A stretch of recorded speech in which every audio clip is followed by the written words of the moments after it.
Hello, welcome to BBC News with me, Sean Lay. Now let's get more on the breaking news this hour that Diane James has resigned as leader of UKIP just 18 days after she won a landslide victory in the race to succeed Nigel Farage.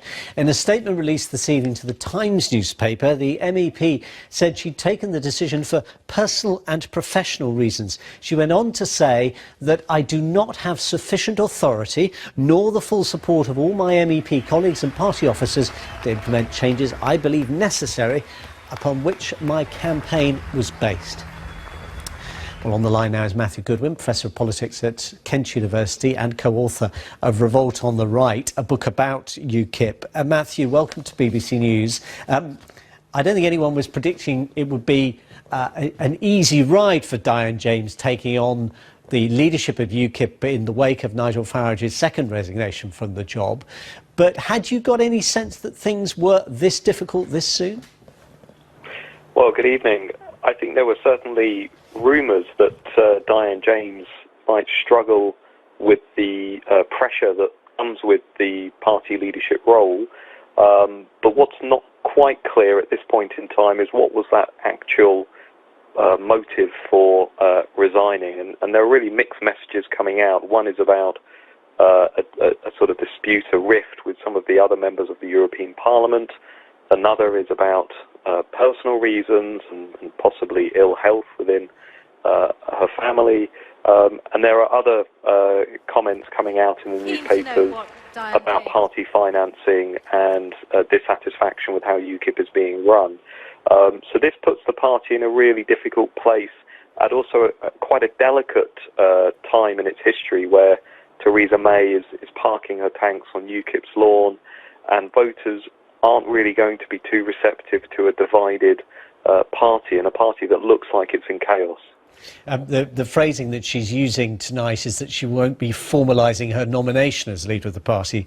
So in effect, she's saying, I never was leader, I was elected, but I've never actually done the job. I mean, it's a very strange situation. How much is this, do you think, a reflection of the difficulty that UKIP is going to have in the months and years ahead in defining its identity, when, in a sense, the sole purpose for it existing in the first place, to get Britain out of the European Union, or at least to get a referendum to bring that about, has been achieved?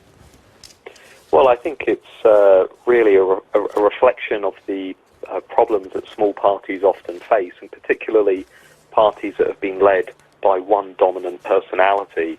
It's always going to be difficult to follow Nigel Farage.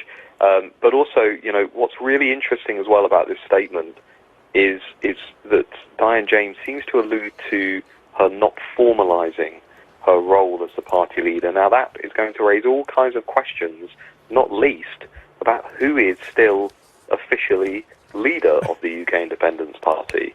And it may well be that, in technical terms, Nigel Farage may still be leader of the UK Independence Party. That makes this seem even more bizarre, doesn't it?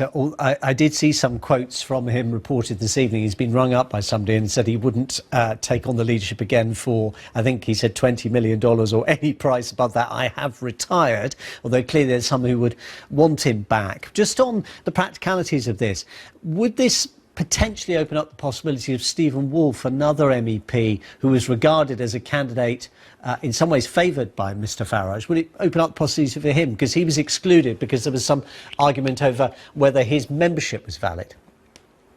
Yeah, this opens up a number of possibilities. One is a fresh leadership election whereby we could see the Farage supported Stephen Wolfe perhaps put his name into the ring, if you like, and perhaps this would see Stephen Wolfe become the UKIP leader and then focus more heavily on some of those Labour areas.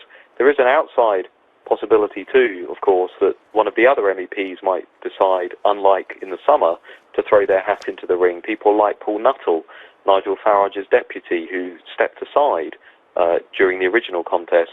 And there's a third possible outcome here that I think is perhaps more significant, which is that Aaron Banks, the prominent UKIP donor, has already publicly detailed his plans to start what he's calling a right-wing momentum.